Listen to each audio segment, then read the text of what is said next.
Alors bonjour à tous. Nous nous retrouvons aujourd'hui pour les rencontres santé-travail. C'est une journée nationale qui est organisée par Présence. Donc Présence étant une association qui fédère les services de santé au travail interentreprises en France, qui s'appelleront demain des services de prévention et de santé au travail. Et donc, pour cette journée du 14 octobre 2021, on se retrouve pour un webinaire donc, qui va durer à peu près 1 heure euh, autour du sujet du document unique, donc sur le pourquoi de la mise à jour du document unique et surtout le comment. Euh, on va vous présenter ça à trois. On est 3 intervenants de services de santé au travail. Et donc, comme je l'ai déjà indiqué, n'hésitez pas à utiliser le chat. Donc, c'est les 2 petites bulles que vous avez en bas à droite de l'écran. Donc, ça ouvre une page avec le chat. Donc là, on voit que vous êtes nombreux à avoir dit bonjour. Donc, bonjour à tous. Et puis, donc, si vous avez des questions, on prendra le temps entre chaque partie de tâcher d'y répondre. Donc, avant de rentrer dans le vif du sujet, une rapide présentation de Présence et des services de santé au travail. Donc Présence en Bretagne, c'est 9 services de santé au travail interentreprises, donc répartis sur l'ensemble du territoire, au plus près des entreprises. Donc là, vous voyez, chaque petite pastille rouge correspond au siège des services de santé au travail. Des pastilles bleues, ce sont des centres de proximité, et les pastilles jaunes, ce sont des centres annexes, donc qui sont généralement occupés plus occasionnellement. On voit qu'il y a une répartition assez globale sur le territoire, et c'est ce qui fait aussi la force des services de santé au travail. Donc, on est 3 à vous faire cette présentation aujourd'hui. Donc, il y a Laurence Quéré du service de santé au travail en Iroise, donc de Brest. Il y a Olivier Calu de l'AMIM, donc qui est basé à Vannes et dont le siège est à Caudan, donc qui est sur le Morbihan. Et moi-même, Nicolas Apriou, donc à Morlaix.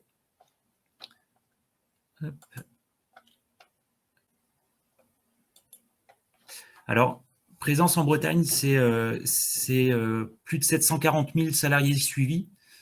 C'est plus de 70 000 entreprises adhérentes. Et donc, pour répondre aux missions des services de santé au travail, il y a il y a 843 professionnels, dont 218 médecins du travail, 104 infirmiers, 138 préventeurs spécialisés, donc nous en faisons partie, et puis 274 secrétaires médicales. Donc c'est vrai que souvent on connaît les services de santé au travail pour les visites médicales, mais il y a d'autres activités au niveau des services de santé au travail qui sont effectuées par des équipes pluridisciplinaires. Et donc la journée d'aujourd'hui tend à présenter aussi tout ce qui peut être fait et tout l'accompagnement qui peut être réalisé. On a un site internet pour Présence Bretagne sur lequel vous retrouverez l'ensemble des webinaires de la journée. À l'échelle de la région, il y a 10 webinaires qui vont être présentés au cours de la journée. Certains peuvent se chevaucher un peu. Les webinaires qui seront réalisés dans les autres régions seront aussi accessibles, mais via les plateformes YouTube de présence nationale ou présence Bretagne. Voilà, il y aura aussi un accès via ces plateformes-là. Donc, il ne faudra pas hésiter à les chercher d'ici quelques jours. Hop, alors, je passe le diaporama. OK. Donc, les rencontres de santé au travail,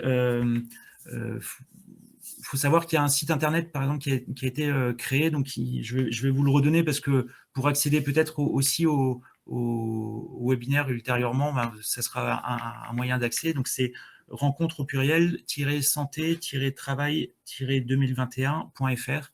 Donc, vous retrouverez l'ensemble des éléments. Les rencontres santé-travail, donc c'est organisé partout en France aujourd'hui pour montrer, comme je le disais, l'activité et l'action des services de santé au travail en matière de prévention au service de ses adhérents et de leurs salariés. En France, c'est 240 services de santé au travail. Je réécrirai, Madame Kernin, sur le chat après le site internet, pour pouvoir y accéder. Vous aurez le lien. Donc, je le disais, le présence, c'est présence donc à l'échelle nationale, hein, c'est 240 services de santé au travail qui couvrent l'ensemble du territoire, plus de 17 000 collaborateurs, dont 4 500 médecins du travail. Donc voilà, une journée spéciale qu'on fait maintenant tous les ans depuis quelques années pour mettre aussi en avant l'action des services de santé au travail. Alors n'hésitez pas si vous avez des questions. Alors j'aurais pas besoin de recopier le site puisqu'il y a quelqu'un qui vient de le faire. Donc merci à vous.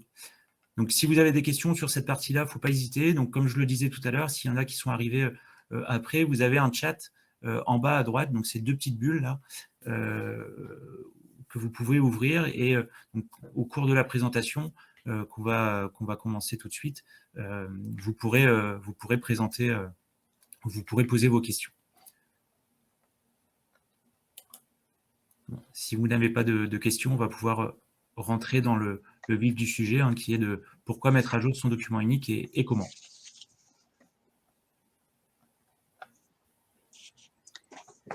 Donc, moi, je vais voir avec vous. Bonjour, je vais voir avec vous. Donc, pourquoi mettre à jour son document unique? Donc, je vais vous présenter un petit peu les différentes raisons, les différentes remarques que nous avons pu entendre lors de nos visites en entreprise. Donc, vraiment, une des premières raisons, c'est l'obligation réglementaire. Effectivement, c'est ce que confirme d'ailleurs l'enquête qui a été menée par le CROC de Bretagne, donc le comité régional d'orientation des conditions de travail auprès des TPE-PME de Bretagne. Donc 70% des entreprises voulaient être en règle, voulaient être dans les clous. Donc, il faut savoir aussi que la mise à jour du document unique est légiférée dans le Code du travail. Donc, il y a 3 raisons. Une des premières raisons, c'est donc dès qu'il y a une décision d'aménagement important qui modifie les conditions de travail ou qui impacte la santé des salariés. La deuxième, c'est tout ce qui va apporter une information supplémentaire qui va intéresser l'évaluation du risque auprès des unités de travail. Et ensuite, c'est de toute façon au minimum une fois par an si les 2 premières raisons, même si les 2 premières raisons n'ont pas été abordées. D'autres raisons aussi. Donc, il faut tenir compte aussi des accidents de travail ou des maladies professionnelles qui peuvent arriver au niveau de l'entreprise. Tenir compte aussi des presque accidents. C'est des accidents où on a évité la catastrophe. Donc, c'est bien aussi de pouvoir l'étudier et puis le stipuler. En fonction de l'actualité, donc vous avez bien vu que l'année dernière, par rapport à la Covid-19, il a fallu prendre des mesures et puis les intégrer au document unique. Pour tout ce qui est nouvelle activité ou modification substantielle, donc une activité, par exemple, le portage à domicile, ce n'était pas prévu, donc il faut effectivement le noter, le réévaluer. Il y a aussi, quand on n'est pas vraiment satisfait de son DU actuel, on a envie d'évoluer aussi au niveau de la prévention et me dit, bon, peut-être qu'on peut aller plus loin, donc il ne faut pas hésiter. Ça peut être aussi parce que l'équipe de direction a changé, on ne s'y retrouve plus. Et puis, dans certaines entreprises, c'est une mission aussi qu'on donne à un stagiaire qui dépend de la direction. Voilà, donc ensuite, il y a aussi tout ce qui peut… J'attends la suite, si ça vient. Certaines entreprises voulaient aussi pouvoir se projeter dans le temps. Donc, effectivement, on voit dans le plan d'action, il y a des échéances, donc ça permet de se tenir et puis voilà. Avoir aussi un état des lieux à l'instant T. On peut permettre, du coup, on voit un petit peu notre évolution au niveau de la prévention. C'est vrai, il y a 2 ans, c'était pas terrible. Cette année, bon, on peut faire mieux, puis l'année prochaine, on sera au top. C'est aussi formaliser tout ce qui est bonne pratique. On peut aussi, voilà, ça crée aussi une cohésion de groupe, une dynamique au sein en associant les salariés, puisque les salariés ont de bonnes solutions. C'est aussi prioriser les mesures à mettre en place. Des fois, on en a plusieurs et on ne sait plus trop par laquelle commencer. Donc, ça permet de prioriser. On peut inclure les améliorations qui sont faites suite au plan d'action. Voilà. Et puis, ben, c'est réévaluer les risques et puis la prévention puisque ça évolue. Voilà, je ne sais pas après. Il existe effectivement d'autres raisons. Ça, c'est celle qu'on a pu entendre. Mais voilà, je ne sais pas si vous avez des questions par rapport à ça. Alors, il y a une question, c'était par rapport à la diapositive précédente, c'est: est-ce raisonnable de s'appuyer sur un stagiaire qui ne possède pas vraiment la culture de l'entreprise ou de l'entité? Souvent, c'était des stagiaires qui étaient au niveau de management. Voilà, donc c'était Alors, une ce qu'il faut aussi peut-être dire, c'est que, comme on l'a vu, quand on fait des enquêtes, la première raison qui motive les entreprises à mettre à jour le document unique, ou même à créer le document unique, hein, c'est un respect réglementaire. Euh, Selon les méthodes qui sont utilisées, on va le voir après, c'est plus ou moins facilité. Et du coup, si ça devient trop contraignant d'un point de vue ouais, du temps nécessaire à la mise à jour, des fois on s'appuie sur la présence d'un stagiaire qui peut être aussi un stagiaire en prévention, hein, donc avec des tout à compétences fait. quand même, et qui va formaliser les choses. Ça ne veut pas dire que la culture de prévention n'est pas dans l'entreprise, mais il peut y avoir une différence entre la manière de manager la prévention dans l'entreprise et puis comment on formalise les choses. Des fois, on est contraint par le temps aussi et du coup, faire appel à des stagiaires, ça peut permettre soit de gagner du temps sur certains aspects, soit de, D'avance. d'avancer aussi. Et Ouais. c'est sûr que si c'est un stagiaire seul dans son coin qui fait le document unique de l'entreprise, on ne peut pas, nous, dire que c'est satisfaisant.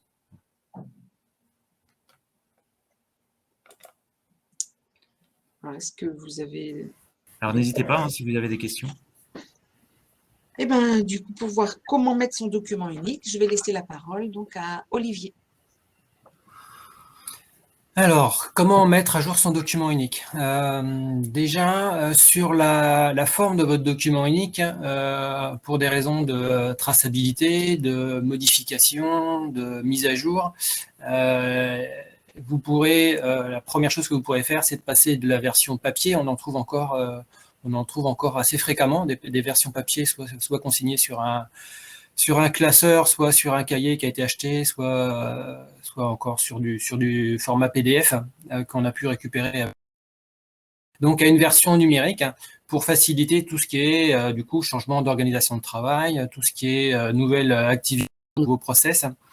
Quand il y a la création d'un nouveau poste de travail, pour faire la mise à jour, pour faire la traçabilité, à partir du moment où on est ça facilite énormément la mise à jour du document unique.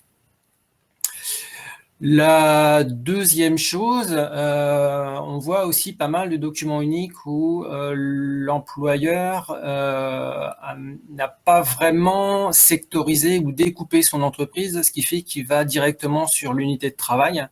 Et au niveau des unités de travail, il y a beaucoup de redondance, de risques qui peuvent être communs à tous les salariés ou à toutes les unités de travail. Donc, du coup, une des choses qu'on peut faire pour améliorer son document unique, c'est essayer de le sectoriser, soit par activité, soit par secteur géographique dans l'entreprise, en essayant d'avoir un premier zoom sur les risques communs à l'ensemble des salariés ou une grande majorité des salariés, faire un deuxième zoom sur les différentes activités de travail impactant ces salariés, c'est-à-dire en prenant une menuiserie où on a un bureau administratif et un local plus bruyant et plus exposant à des poussières de bois.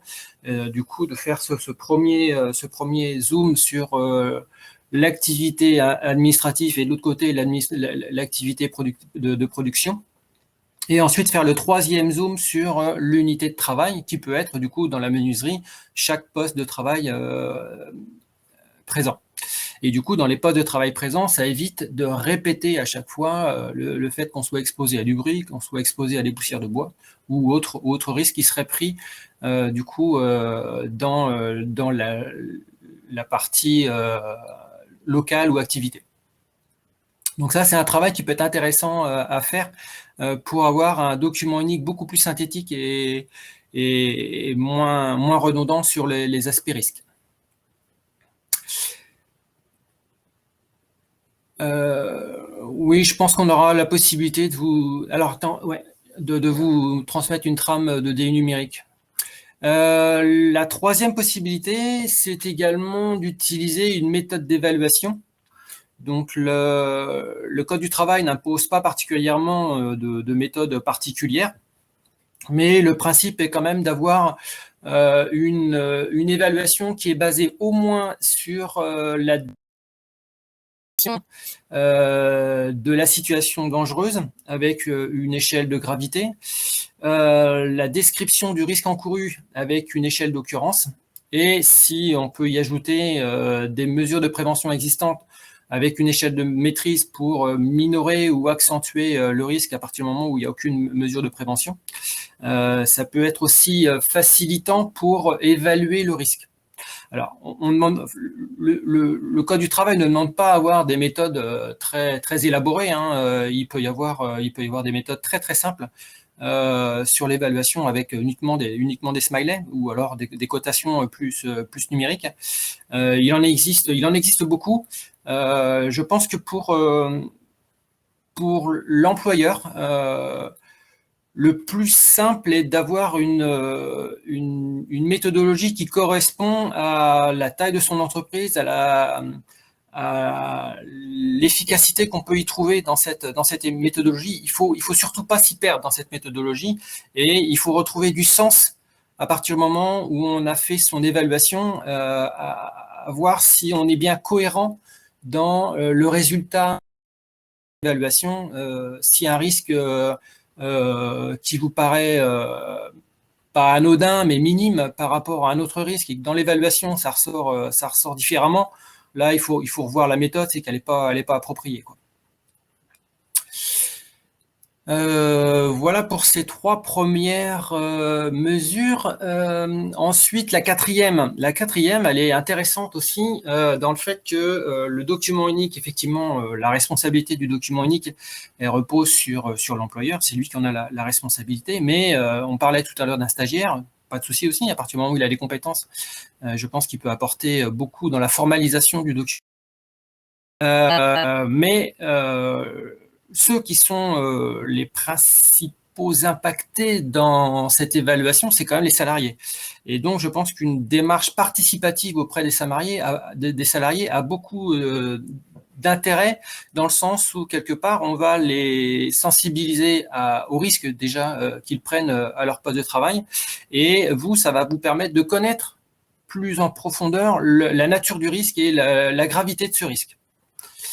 Donc ça, c'est intéressant de pouvoir, à partir du moment où on a fait sa sectorisation, faire appel à quelques bénévoles qui sont représentatifs des activités ou des unités de travail pour travailler avec eux. Et puis, dernier recours, c'est de passer par des consultants extérieurs. Donc, il y a déjà tous les intervenants des services de santé au travail, que ce soit IPRP ou AST, qui peuvent vous aider dans le repérage des dangers, dans l'évaluation du risque. Vous pouvez également vous appuyer sur la fiche d'entreprise que peut vous transmettre votre médecin du travail. Et puis, il existe aussi des consultants extérieurs, des organismes spécialisés. Alors attention quand même, parce que ce sont des prestations qui sont généralement payantes et assez chères. Et donc, la mise à jour peut être également payante, c'est-à-dire qu'un consultant peut très bien vous remettre un document unique en format PDF, et vous n'avez pas forcément la main dessus pour la mise à jour. Et ce consultant ou cet organisme spécialisé va avoir une approche très réglementaire, pas forcément sur la partie activité de travail de votre entreprise. Et ce qui fait que le document unique pourrait ne pas forcément correspondre à votre attente. Voilà. Sur la slide suivante, donc tout à l'heure, on me demandait s'il y avait une version numérique assez simple. Ben, déjà, avec un simple fichier Excel qu'on pourra vous transmettre à votre demande, on peut déjà faire une première grille d'évaluation assez simple où on reprend quelque part une colonne de danger, on reprend une colonne de description des risques, une colonne de prévention existante, c'est-à-dire que là, l'intérêt, c'est de réénumérer, c'est pas de remettre toutes les procédures qui existent, mais de les énumérer. Une colonne d'évaluation des risques qui reprend quelque part l'échelle de gravité, l'échelle d'occurrence et l'échelle de maîtrise, ce qui fait que quelque part dans l'évaluation du risque, on peut faire son évaluation en mettant ces critères-là. Et puis, tant qu'à faire, et qu'on soit en train d'évaluer ses propres risques, on peut aussi ajouter une colonne de propositions de mesures de prévention qui pourra être après retenue ou pas en fonction de la hiérarchisation que vous en ferez. Dans cette grille, vous pourrez, on va peut-être pas très bien, mais là, j'ai pris l'exemple d'une activité de travail assez sédentaire avec différents locaux. Donc là, il y a le local A1 et le local A2. Donc dans le local A1, on peut très bien remettre les risques communs à toutes les unités de travail présentes dans ce local-là et de ne pas du coup les reprendre dans les unités de travail dessous. Donc voilà pour la partie fichier Excel tout simplement. Alors il y en a beaucoup d'autres en tapant sur internet grille d'évaluation document unique, vous en allez avoir pas mal. Comment mettre à jour ensuite son document unique par rapport à son activité de travail? C'est-à-dire que sur Internet, vous allez aussi trouver des banques de données qui sont en lien avec votre propre activité de travail. On va en trouver deux principales. La première, OIRA de l'INRS. Et donc, c'est un logiciel qui est personnalisable en fonction du coup de son activité de travail. Je vous ai mis à droite les différentes bases de données qui existent actuellement. Et j'ai même pas pu toutes les mettre parce que la liste est assez longue, mais vous pourrez la retrouver sur le site de l'INRS en tapant OIRA. Et à partir de ce logiciel, vous allez pouvoir être guidé dans l'évaluation de vos risques. Et surtout, elle sera très centrée sur l'activité, sur votre propre activité. La deuxième base de données est axée sur l'activité bâtiment travaux publics, où l'OPP-BTP a mis en place deux types de logiciels. Un premier qui s'appelle mon DocUnique Prompts, donc là qui est vraiment très basique et qui est réservé aux débutants, c'est-à-dire c'est vraiment pour débuter son document unique à partir de moment où on rentre une activité de travail de maçonnerie ou de carrelage ou d'électricien.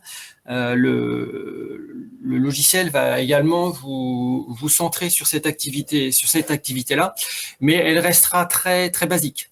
Et vous allez vite être invité à passer sur la version plus exhaustive de l'OPP-BTP qui va s'appeler mon document unique plus, où là, on va pouvoir personnaliser un peu plus son document unique et apporter beaucoup plus d'informations.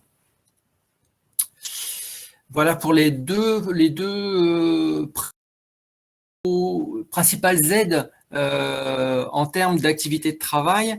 Maintenant, je vais aussi vous présenter 3 outils qui ne sont pas liés à votre activité de travail, mais plutôt à des risques particuliers qui ne sont pas forcément évidents à décrire et à évaluer. Le premier, c'est l'évaluation du risque psychosocial. Donc là, sur l'INRS également, vous allez pouvoir trouver un outil qui se présente sous la forme d'un questionnaire, je crois qu'il y a 41 questions à répondre. Donc, le but du jeu, c'est de le faire pas forcément tout seul, mais de le faire également avec une démarche participative, avec des représentants du personnel ou des salariés qui ont une bonne expérience et une bonne représentativité de l'entreprise, et qui, à partir des différentes réponses, va pouvoir vous donner une évaluation de votre risque psychosocial et également donner des pistes d'amélioration. Donc là, à partir du moment où vous avez rempli ce questionnaire-là, l'INRS vous renvoie sous la forme d'un tableur, donc l'évaluation, les pistes d'action, et vous pouvez très bien l'annexer dans votre document unique pour la partie traitement des risques psychosociaux. Le deuxième outil, donc c'est, alors le diapo va s'afficher, voilà. Le deuxième outil, c'est pour traiter de vos risques liés aux troubles musculo-squelettiques, qui ne sont pas forcément évidents non plus à repérer ni à évaluer surtout. Donc là, je vous présente un outil qui a été, c'est une brochure qui a été éditée par la CARSAT Rhône-Alpes, qui s'appelle donc Rythme 3, qui est assez simple à mettre en œuvre à partir du moment où on a un petit groupe de travail et un animateur qui a un petit peu de temps à y consacrer. Ça permet vraiment de cibler les postures contraignantes, les postures répétitives, les postures qui peuvent être contraignantes liées à votre activité de travail et du coup être ciblées par une action d'aménagement du poste. Et du coup, avec cette cible et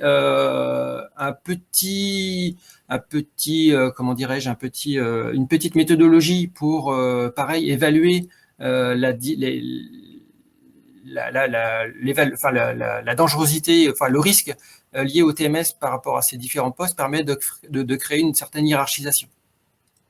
Donc, dans cette brochure, qui est également accessible sur Internet en format numérique, c'est-à-dire que elle présente un diaporama pour sensibiliser le groupe de travail, elle présente la méthodologie et également un rapport, une trame de rapport qui permet après de conclure sur cette démarche. Le troisième outil que je vous présente également, donc là, il est sur les risques chimiques, donc développé toujours par l'INRS, qui s'appelle donc CERICH, et qui permet d'avoir une approche de son risque chimique par la saisie des fiches de données de sécurité des produits que vous utilisez. Et à partir de ces fiches de données de sécurité, CERICH va pouvoir déjà vous faire un recensement des dangers liés à l'utilisation de ces produits. Et ensuite, CERICH pourra vous proposer, en fonction de l'exposition de vos salariés, une évaluation risque chimique et proposer également des actions et des mesures de prévention adéquates. Voilà pour moi sur cette partie comment mettre à jour son document unique avec donc un petit rappel là, déjà passer de la version papier à la version numérique, voir si son activité de travail est déjà traitée par des organismes de prévention comme l'INRS ou l'OPPB, des aides intuitives qu'on pourrait trouver sur Internet pour formaliser son document unique. Et puis après, sur les risques un peu particuliers de votre entreprise, TMS ou des risques chimiques, avoir des outils d'aide un peu plus spécifiques à ces risques-là pour argumenter votre document unique. Alors, il y a quelques questions. Donc, je crois que Laurence, tu viens de répondre à une. Donc, c'est vrai qu'il y a une loi qui vient de sortir là cet été, qui dit que d'ici quelques années, il y aura l'obligation d'avoir une version numérique de son document unique. C'est pour ça qu'on en parle aussi. Et c'est tout à fait juste de dire qu'une version papier est souvent nécessaire. Une version papier pour en discuter et pour travailler avec les salariés. C'est un peu compliqué de se mettre derrière un ordinateur avec les salariés pour faire son document unique. Mais du coup, donc Laurence, notre collègue, Laurence Quéré, qui a répondu que bientôt, là, ça va être figé dans la loi, ça va être obligation de garder son document unique pendant 40 ans. Et par rapport à la question de doit-on conserver l'historique des modifications annuelles, alors en effet, moi je conseille de conserver les modifications, en fait, d'avoir la version, donc c'est au moins annuel. Donc la version annuelle, elle est figée, elle est datée. Celle-là, on peut même l'imprimer si on veut, ou la transformer en fichier non modifiable.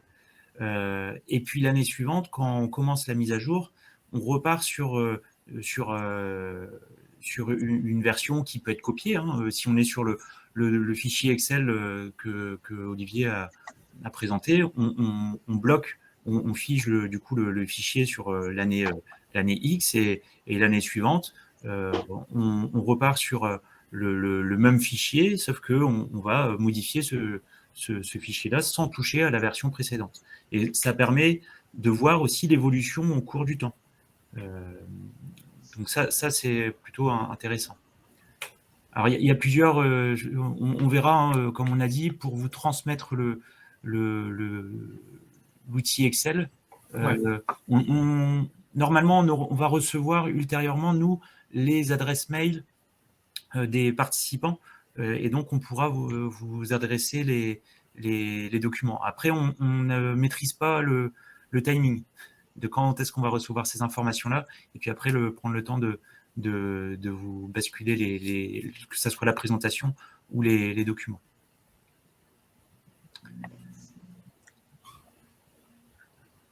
Alors, l'application 31 mars 2022, sur une partie de la loi, oui. Sur la partie numérique du document unique, je crois que c'est un peu plus tard. Mais en fait, la loi du 2 août 2021 qui impacte donc les services de santé au travail, qui vont devenir des services de prévention et de santé au travail, qui aborde ces sujets autour du document unique aussi.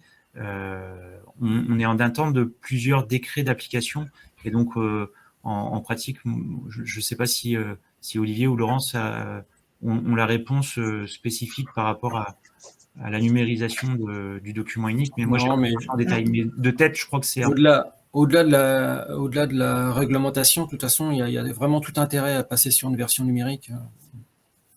Il y en a déjà qui sont... la majorité des documents uniques sont déjà en format numérique. La simple la simple grille Excel est déjà une version numérique qui est qu'il est très facile de mettre à jour. Maintenant, c'est vrai que le côté réglementaire appuie un petit peu plus, mais sans ce côté réglementaire, de toute façon, il y a tout intérêt à passer en version numérique. Alors après, il y a une autre question, c'est doit-on s'appuyer sur le DU pour étudier la pénibilité ?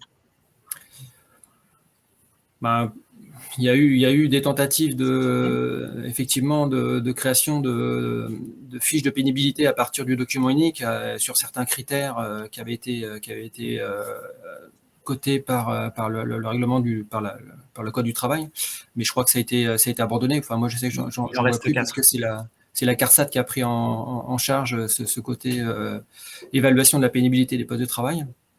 Donc, je pense que vous pouvez l'abandonner dans votre document unique, elle n'a plus utilité, mais par contre, vous pouvez la garder en tant que risque et conditions de travail, pour du travail de nuit, pour du travail en extérieur, pour du travail où il y avait le risque chimique, il y avait... Alors, sur le risque chimique, ça a été abrogé, mais il reste 4 facteurs de pénibilité. Mais par exemple, sur le bruit, le critère de pénibilité, il n'est pas forcément en accord avec la réglementation et sur les connaissances en matière de santé au travail. Donc, le seuil de mémoire, c'est une exposition à plus de 81 décibels, et donc sur 8 heures, et où les salariés n'auraient pas de protection individuelle contre le bruit à disposition. Donc, si on dépasse ce seuil-là, il y a facteur de pénibilité. Sauf que la réglementation sur l'exposition journalière au bruit, par exemple, on a des seuils à 80 et à 85 décibels. Et entre 80 et 85 décibels, l'employeur a l'obligation de mettre à disposition des protections individuelles. Et au-delà de 85 décibels, il y a l'obligation de faire porter les protections individuelles. Si on est admettons, à 86 décibels sur 8 heures, et qu'on met à disposition des protections individuelles, sur la partie pénibilité, du coup, l'employeur n'aura pas à déclarer le facteur de pénibilité. Par contre, il aura l'obligation de faire porter les protections individuelles. Donc, des fois, c'est pas toujours concomitant entre les critères de pénibilité qui avaient été définis et puis les connaissances aussi en matière de santé et sécurité au travail. Je ne sais pas si on a répondu à vos questions. Après, sur les autres critères, on est sur des aspects quantitatifs en matière d'horaire de travail, tout ça. Donc, on voit moins ces aspects-là souvent dans les documents uniques sur le nombre d'heures effectuées de nuit ou en horaire successif alternant. Et puis, je crois qu'il reste le travail en milieu hyperbar, mais ça, c'est très réglementé comme activité. On a une question de Éric Pierre concernant l'évaluation des risques pour des établissements de communes ou des établissements recevant du public. Là-dessus, je dirais qu'à partir du moment où vous avez des employés de maintenance ou de chargés d'entretien de ces locaux-là, effectivement, vous devez mettre en place un document unique par rapport aux risques pris par ces salariés-là. Après, sur l'occupation de ces salles par des associations, là, après, c'est aux associations de faire leur propre document unique à partir du moment où eux ont des salariés qui utilisent les salles. C'est vraiment lié aux salariés.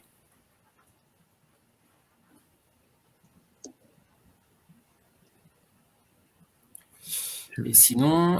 ça répond à votre question, Monsieur Pierre, n'hésitez pas à réagir. Et sinon, donc, on a... avez-vous un site à nous conseiller pour accéder à des mises à jour réglementaires? Il y a l'INRS qui est pas mal. Là, on a une approche avec l'INRS en termes de soit d'activité de travail, soit de risque à proprement dit. Après, pour le BTP, il y a l'OPPB, il y a prévention BTP, où effectivement il y a pas mal de veilles réglementaires, même sur la Covid, ils ont fait vraiment beaucoup de choses sur les protocoles sanitaires. Et ils ont des newsletters en fait qui sont intéressantes, qui permettent justement d'avoir une certaine veille. Après, les autres veilles qui peuvent exister, à ma connaissance, c'est souvent payant. Moi, je sais qu'à une époque, j'utilisais les éditions législatives. Voilà, c'était intéressant. Il y a, mais plus vraiment orienté santé au travail, il y a le Calypso. Donc, c'est fait par un service de santé au travail dans les Hauts-de-France. Donc, c'est un gros service de santé au travail où ils ont une équipe assez étoffée sur les aspects juridiques et qui en fait informe aussi sur les décisions de justice suite à des contentieux. Donc ça, c'est intéressant, mais il me semble que c'est payant. Et il y en a d'autres, on les connaît pas tous, mais sachez aussi que vos services de santé au travail, là, on vous a présenté donc Présence en Bretagne, il y a 9 services de santé au travail dans le réseau Présence. Quasiment tous les services ont des newsletters auxquels vous pouvez vous inscrire. Alors, Madame Loarec, la newsletter, si elle vous intéresse, que ça soit de l'INRS ou de l'OPPBTP, ça sera à vous de faire la démarche. Nous, on ne fait pas partie de ces organismes-là, donc on ne pourra pas vous inscrire à votre place.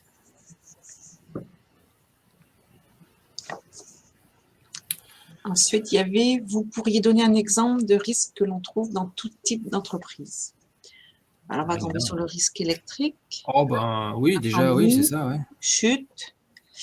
Des postures, manutention. Voilà, contraintes posturelles, oui. RTS. Travail sur écran, maintenant. Alors, la majorité des entreprises ont quand même un poste...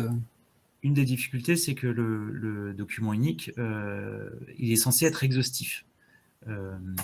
Voilà. Maintenant, faut trouver le juste milieu entre l'exhaustivité et la mise à jour. si on est trop précis, c'est pareil pour les unités de travail. Si on détaille trop sur les unités de travail, on risque de s'y perdre et selon la taille de l'entreprise, selon le temps qu'on a à y consacrer, on peut avoir des difficultés à mettre à jour son document unique. Donc, malheureusement, on n'a pas de réponse toute faite. Ça dépend beaucoup de votre activité et de votre taille et des ressources que vous avez. Je crois que par rapport à ça, il faut prendre vraiment son document unique comme un outil de prévention et non pas une obligation réglementaire de procéder à l'évaluation des risques des unités de travail. Il faut vraiment le prendre comme un outil. C'est cet outil-là qui va vous permettre de maîtriser les risques de votre entreprise. Donc, à vous de l'adapter en fonction de ce que vous en voulez et de la taille de vos entreprises et de son organisation de travail. C'est-à-dire qu'on peut très bien regrouper pas mal de postes de travail au niveau administratif, par exemple, en disant que l'unité, c'est un poste administratif. Et là, il y a du travail sur écran, il peut y avoir du risque psychosocial, mais ne pas forcément le décliner à chaque poste ou chaque bureau.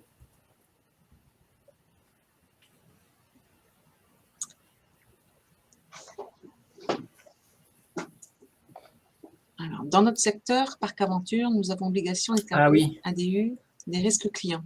Y a-t-il d'autres secteurs dans notre cas? Alors là, je suis surpris qu'il y ait une obligation de faire un document unique par rapport aux clients, parce que normalement, ça s'adresse uniquement à ses salariés. Alors, on peut prendre en considération effectivement que le client devienne, entre guillemets, un danger et qui représente un risque pour le salarié. Mais le décliner spécifiquement aux risques pris par les clients, j'avoue, je suis surpris. Moi, je ne m'y attache pas. Enfin, je le considère pas comme tel. Il faut le prendre en compte effectivement dans l'évaluation des risques pour le salarié, mais pas créer une unité de travail client. Ça, normalement, non, c'est pas obligatoire. Après, ça peut être une démarche interne ou du groupe qui veut le faire, mais pour moi, ça rejoint un peu l'aspect établissement recevant du public. En fait, selon l'établissement recevant du public, vous allez avoir des obligations plus ou moins importantes. Alors souvent, on est sur des questions d'incendie, mais il y a aussi les aspects, en effet, sécurité. Et je pense que c'est plus sous cet aspect-là. Maintenant, c'est vrai que, là, vous m'apprenez quelque chose. Sur un parc aventure, on peut aussi, je crois, appeler un accrobranche, ou c'est peut-être un synonyme. Je n'étais pas au courant, mais je vais regarder pour ma curiosité au moins. Après, je ne sais pas si on pourra vous donner d'autres informations, mais à ma connaissance, c'est assez exceptionnel.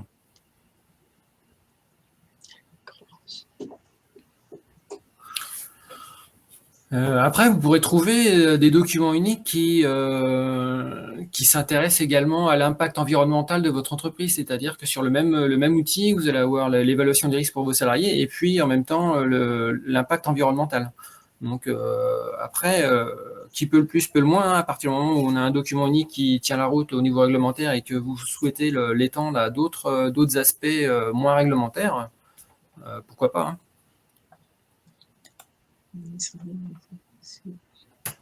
Donc, après, c'est vrai que par rapport à votre activité, il y a un risque qui est non négligeable sur ce que ça soit des chocs ou des chutes, évidemment. On pense à ça immédiatement.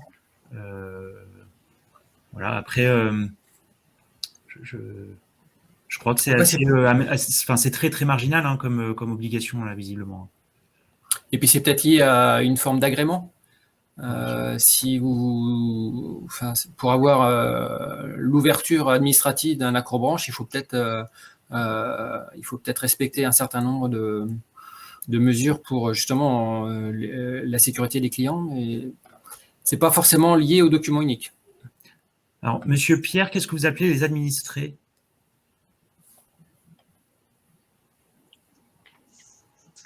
Alors, c'est peut-être dans une norme, hein, Madame Elou, mais alors, les normes ne sont pas forcément d'application obligatoire. Donc, c'est vrai que là, nous, on a parlé de l'aspect réglementaire. le document unique, c'est une obligation pour les employeurs dès lors qu'ils ont un salarié. Quand c'est pour des clients, en tout cas, c'est plus dans ce cadre-là. Ça ne veut pas dire qu'il n'y a pas d'obligation, mais ça peut être une autre obligation un peu en dehors de ce cadre, même si au final, l'évaluation va certainement être valable, que ça soit pour des salariés ou pour des clients. Puisque on imagine que vos clients qui vont grimper, des fois, ils ont besoin d'être aidés ou par vos salariés qui vont eux aussi grimper. Et donc, il faut de toute manière prévoir les moyens pour éviter l'accident. Ok. Donc, sur les établissements recevant du public, il n'y a pas d'obligation de faire l'évaluation du risque pour les clients. Ça ne veut pas dire qu'il n'y a pas d'obligation, mais on n'est pas sur le document unique d'évaluation des risques professionnels, qui retranscrit l'évaluation des risques. Par contre, en termes d'établissements recevant du public, vous avez toute une réglementation spécifique en fonction de l'activité et de la taille. Donc, si vous avez une activité avec un hébergement, on prend une maison de retraite ou une crèche, je crois que vous parliez de crèche tout à l'heure, il y a des locaux à sommeil, on sait que la réglementation sur le risque d'incendie va être beaucoup plus contraignante dans ces cas-là. Selon le public aussi accueilli, il va y avoir une réglementation plus ou moins contraignante. Et en fonction de la quantité de public accueilli, on ne demande pas la même chose à une salle de spectacle, un zénith, et un magasin qui va accueillir quelques dizaines de personnes en même temps.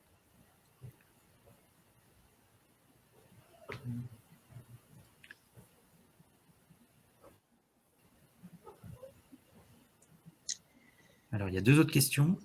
Qui peut demander notre document unique outre l'inspection du travail? Le service de santé au travail. Alors, les contrôleurs de sécurité de la CARSAT. Il faut savoir que le document unique aussi, alors c'est une obligation pour l'employeur, mais il doit être à disposition des salariés. Donc, il ne doit pas forcément être accessible tout le temps, mais les salariés doivent être informés de comment ils peuvent y accéder.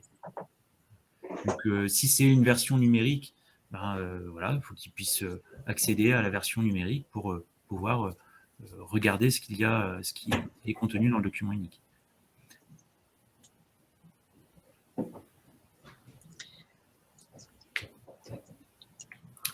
Alors, dans le secteur de l'intérim, faut-il intégrer le document unique des entreprises utilisatrices? Je ne sais pas si l'un de vous veut répondre.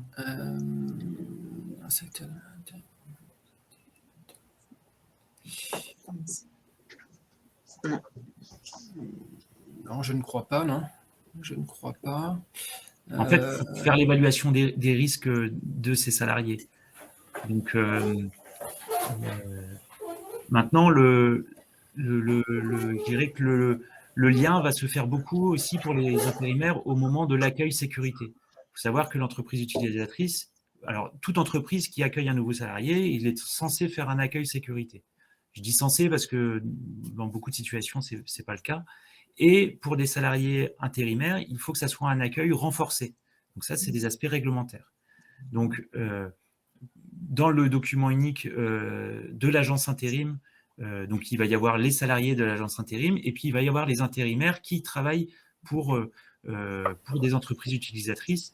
Et là, pour moi, le gros du travail, c'est la coordination entre l'agence intérim et l'entreprise utilisatrice pour que l'accueil sécurité qui va permettre d'expliquer et d'accompagner les salariés dans les débuts de son activité au sein d'une entreprise qu'il ne connaît pas, ça se fasse de la meilleure des façons possibles. Et moi, il me semble que c'est intéressant d'avoir pour l'agence intérim au moins des unités de travail, mais qui vont souvent être un peu générales sur les risques professionnels des intérimaires, pour au moins se poser des questions aussi sur les outils de travail, les vêtements de travail, les équipements de protection individuelle, Donc ça, après, des fois, il va y avoir des entreprises utilisatrices qui mettent à disposition des intérimaires les vêtements de travail, par exemple. Et puis des fois, c'est l'agence intérim qui va le mettre à disposition. Donc les règles ne sont pas toujours figées selon les situations, à ma connaissance. Je ne sais pas si vous avez quelque chose à ajouter, Olivier et Laurence, sur les intérimaires. Non, c'est un secteur que je connais moins. On a une question sur l'employeur qui travaille sur son chantier. Donc, le document unique ne vise réglementairement que les salariés, mais rien n'empêche à l'employeur de faire aussi l'évaluation de ses propres risques à lui. Là, il n'y a pas d'empêchement par rapport à ça.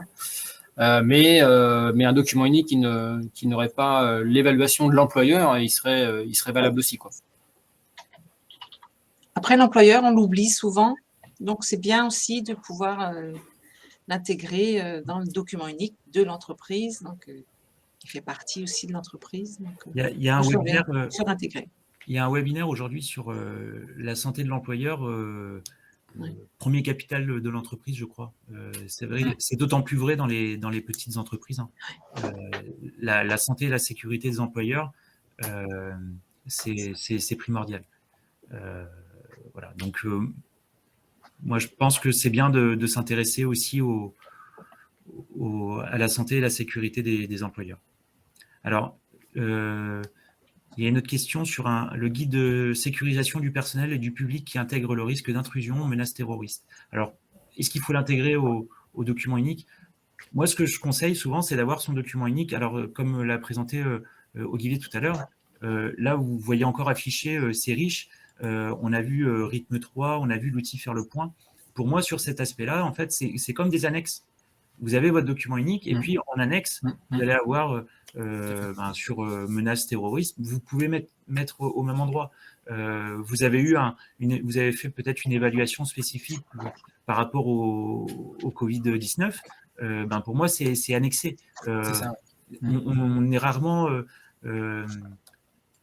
si je reviens sur la grille d'évaluation Excel, évaluer le risque des salariés de contracter le Covid dans le cadre du travail, pour moi, cette méthode-là n'est pas adaptée pour le Covid. Voilà. C'est clair. Mais on peut la mentionner dans la grille en faisant une référence au protocole sanitaire qui a été mis en place. Voilà. Et dans l'outil OIRA, vous avez un aspect spécifique sur le Covid. Alors, ce que disait Olivier tout à l'heure, c'est vrai que là, sont affichés, je ne sais pas, peut-être 20, 25. Oui, il y en a plus que ça, oui. Et aujourd'hui, je crois qu'il y en a un peu plus de 30. Et ils veulent arriver à 40 assez rapidement.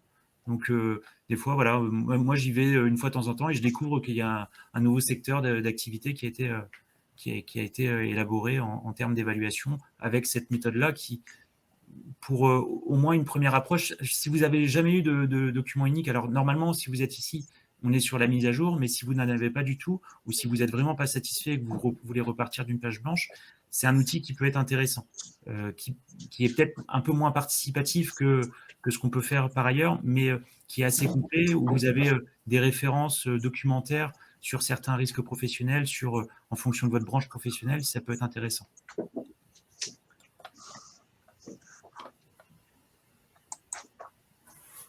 Alors, on a une question sur les bénévoles. Je dirais que c'est un peu comme on vous oblige à le faire au niveau des bénévoles maintenant. Qui peut le plus, peut le moins. Hein. Si vous voulez le faire au niveau des bénévoles, vous pouvez. Comment définir la gravité du dommage? Nous pensons en effet qu'une simple chute peut avoir... oui, ça, c'est sûr qu'une simple chute peut avoir des effets différents. La hiérarchie est-elle mentionnée obligatoirement ou faire preuve de conscience quand on... Alors, là-dessus, sur la gravité du dommage, soit vous déclinez vos risques, c'est-à-dire que d'une simple chute, on peut se dire qu'il peut y avoir la tête qui heurte un plan de travail en inox d'une cuisine, et effectivement, la chute s'est transformée en traumatisme crânien. De l'aspect chute, on peut décliner différentes gravités et les évaluer indépendamment. Maintenant, la chute, elle est liée, il faut voir l'élément qui peut provoquer cette chute-là, si c'est le sol qui peut être rendu glissant ou s'il est encombré. Donc, le but n'est pas de se noyer dans les différents scénarios qui peuvent arriver, mais rester axé sur les causes d'accidents ou les causes de maladies professionnelles. Moi, je vois beaucoup de documents uniques, effectivement, ça ressemble plutôt à des pavés où on s'y noie. J'y vois pas tellement beaucoup de sens à essayer d'élaborer scénario, quoi. Il vaut mieux se centrer sur les causes d'accidents ou les causes de maladies professionnelles et les évaluer en tant que telles et de travailler sur des mesures de prévention plutôt que de faire de l'évaluation pour de l'évaluation. Ça, c'est mon opinion. Après, je sais que pour certaines entreprises, ils ont des logiciels où effectivement, ils tiennent compte d'un tas de critères supplémentaires pour ça. Bon, à voir en fonction des entreprises, mais je dirais que pour des petites ou moyennes entreprises, restons sur l'essentiel, donnons du sens et de la cohérence aux documents uniques plutôt que d'essayer de faire des choses très rigoureuses. Et après, au niveau du document unique, c'est vrai qu'il y a une mise à jour tous les ans. Donc là, vous avez un doute pour ce risque. Je dis, bon, ben, à la limite, on va le mettre un petit peu plus fort. Et puis, dans l'année prochaine, on regarde vraiment qu'est-ce qui s'est passé. Voilà. Et puis, vous pouvez aussi ajuster l'année d'après ou 2 ans après. Voilà. Ça peut être aussi une solution. Alors, le webinaire est censé se terminer dans 1 minute 30. Donc, je ne sais pas si vous avez d'autres questions. Vous pouvez, en attendant. Faut savoir que, donc, comme on vous l'a indiqué, les services de santé au travail peuvent vous aider pour plein de sujets en matière de prévention, que ça soit pour l'élaboration du document unique. Alors, on ne fait pas à la place de l'entreprise, de l'employeur, mais on accompagne. Quasiment tous les services de santé au travail aujourd'hui le font. Voilà, on est même incité à le faire par nos autorités de tutelle. Et comme vous avez vu, en fonction des risques professionnels, c'est intéressant d'aller évaluer ces aspects-là spécifiquement. Alors, Olivier, tout à l'heure, a parlé de travailler des fois par atelier. Donc, ça peut être avoir un accompagnement spécifique sur l'atelier ou sur certains risques professionnels où là, on a des compétences diverses et variées selon les services pour vous accompagner sur un peu tous les risques professionnels. On a parlé des TMS. Alors là, ce sont souvent nos collègues qui sont ergonomes qui interviennent, qui accompagnent nos adhérents sur ces sujets-là. Sur le risque chimique, voilà, on a des professionnels qui sont plus ou moins spécialisés sur le sujet. Sur les ambiances physiques de travail, on a parlé du bruit, sur les ambiances thermiques, l'éclairage, un peu sur tous les risques professionnels, au final, on peut être amené à conseiller. Et puis aussi dans la recherche de solutions, puisque au-delà de l'évaluation des risques, c'est bien d'aller sur l'évaluation et sur la recherche de solutions. Alors, je ne sais pas si vous m'entendez toujours. Moi, c'est indiqué que le live est terminé. Donc, ce qu'on va vous demander, donc pour répondre à la dernière question, oui, il sera possible de revoir le webinaire via la plateforme Rencontre Santé Travail 2021, voilà, par laquelle vous êtes passé, sur les chaînes YouTube aussi. Et puis, on vous invite à bien cliquer sur « Quitter le live » en espérant avoir répondu au maximum à vos questions et à ce que ça puisse vous être utile. N'hésitez pas vraiment à revenir vers vos services de santé au travail. On est là aussi pour ça. Donc voilà. Merci à tous. Merci. Bonne journée. Au revoir.